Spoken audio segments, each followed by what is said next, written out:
I'm making a little bit of money, and I want to at least be able to enjoy some of my grandfather died with a lot of money in his bank account, and he never used it. And then my other family kind of squandered the money. I was like, man, he didn't even enjoy it. So I always take a little portion to say, this is just like burn money. Is that portion part of like how much money you make, or is it a fixed amount every month? I would say, no, it's not a fixed amount. So it's like per year. So I say, you know what? I'm okay with spending $300,000-$400,000 on just lifestyle at this point. Later on, though, when I was first beginning, I was like, okay, I'm going to burn $100,000. I'm single.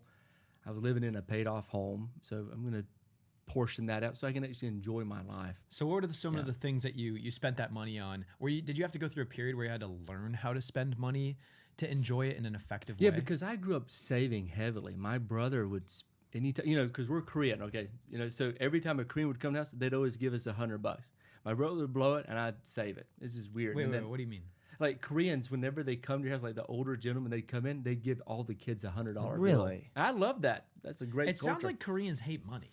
Because you go to a restaurant, you gotta pay. You show up at your friend's house, you gotta give them money. And then you gotta save it too. Yeah, but then you also have to give it away. You gotta marry a Korean. That's what you gotta do. There you go. My wife got that right. So just for her. But cool. So what is the future of Iced Coffee Hour then? Like, do you want to expand in any different directions, or is it just you want a bigger studio? I would say the future of the Iced Coffee Hour is getting on better guests. That's it. Period. We gotta have the best possible guests with the best possible conversations, and so that kind of demands a lot of flexibility in our schedules. We have to be able to fly out at a moment's notice to North Carolina because we want to film something with MrBeast, or we have to be able to fly out last minute to Nashville because we want to film something with Dave Ramsey. It's really difficult to to be dating, to be, doing big money moves like Graham is trying to sell his Tesla Roadster when you got to be able to drop everything and then travel somewhere because that's the only window of time that someone's available.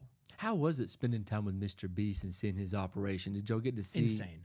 It was like one of the most surreal things that I've ever seen, if I'm being honest, because you walk in, this warehouse is massive. Oh, there's multiple of them too. There's multiple of them. It's gosh. like gigantic. You walk in, there's people doing God knows what. You walk and there's people doing this. They were doing like COVID testing because they had a shoot at the time. They were doing this testing over here. They had a set over here. It looks like Charlie Chocolate's factory or whatever it is. It looked exactly like that. And just to know that was done from a YouTuber was the crazy part. YouTube. Yeah. How much do you think he spent on that entire compound? Many millions. I feel like he changed that entire town. Yeah. 100%. Oh yeah. He probably employs half the town. Yeah. I mean, it's just there were probably hundreds of people there. Do y'all stay in touch, you and him? Yeah. I mean, he's busy doing his thing, so I'm not gonna bother him. But anything he needs, I'm there, which is not much. But I'll just comment on his Instagram stories every now and then. He gets back, which is cool. Oh yeah, he's very strategic, man. Like he's a machine. What takeaways did you get from him seeing his operation that you brought into? He outsources everything he doesn't want to do, but he's also very hands-on everything. Like he makes sure he's overseeing a lot, but he also outsources. And his team is he just hires the best of the best of the best, which is what I really respect. And there's something I was listening to a podcast who said that like if you hire like a B player or a C player, they drive down productivity. I forget what the percentage was, but it was such a noticeable decrease when you hire someone who's just kind of lazy. Yes. Because they decrease the motivation and everyone kind of falls down to that level of the lowest player. But when you're surrounded by like A players, like everyone is like going above and beyond, the whole team rises to that. I forget exactly what it was, but it was a study where they sat students next to like the C players and their performance declines substantially versus if they're within the vicinity of like an A player. That makes sense. It'd be kind of like 10 people kind of walking from here to California for something. Like, and maybe they have 5 days to do it. But if you have one person that walks slow, they all have to walk at that speed to get there, right? It's like the analogy, the sled moves at the pace of the slowest husky, you know? Yeah. That's it. So, yeah, find this study. because they went over it in a podcast, and I was like, oh wow, that's like the amount of harm that you do to a business of hiring someone who's not like the best of the best, it ruins it. So I could tell Jimmy really just hires the best of the best of the best, and if it becomes clear pretty soon that they're not, I don't think he has problem cutting them. Like when it comes to what he wants to do, he just wants the best. And when we were speaking with the people there, they were just as into it as he was, which is something that got me excited. Like they knew just as much about retention as Jimmy did.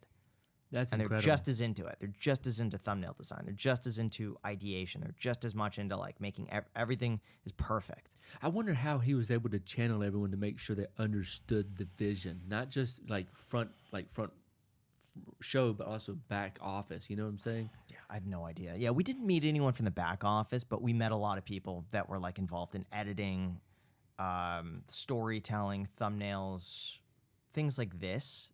But yeah, back office accounting, I could only imagine like what that's looking like. Oh man, that's crazy. Or how many people you have to like hire to build sets, because he's building multiple sets at the same time and filming multiple videos at the same time. Like he'll have someone in a circle, and then he'll also have someone losing weight, and then he'll also have someone like in a house, and all 3 videos are filming concurrently because they could take like a year to finish filming. So he has like many of these. Man, I wonder what kind of organizational structures he has. He is definitely an amazing leader, and as a YouTuber, that's just crazy. Yeah.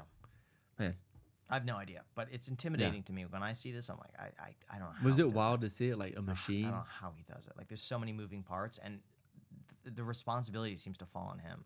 Wow. Like it's just because he's the face of that channel. So like everything has to do, like if he stops, like I don't know what everyone else would be doing.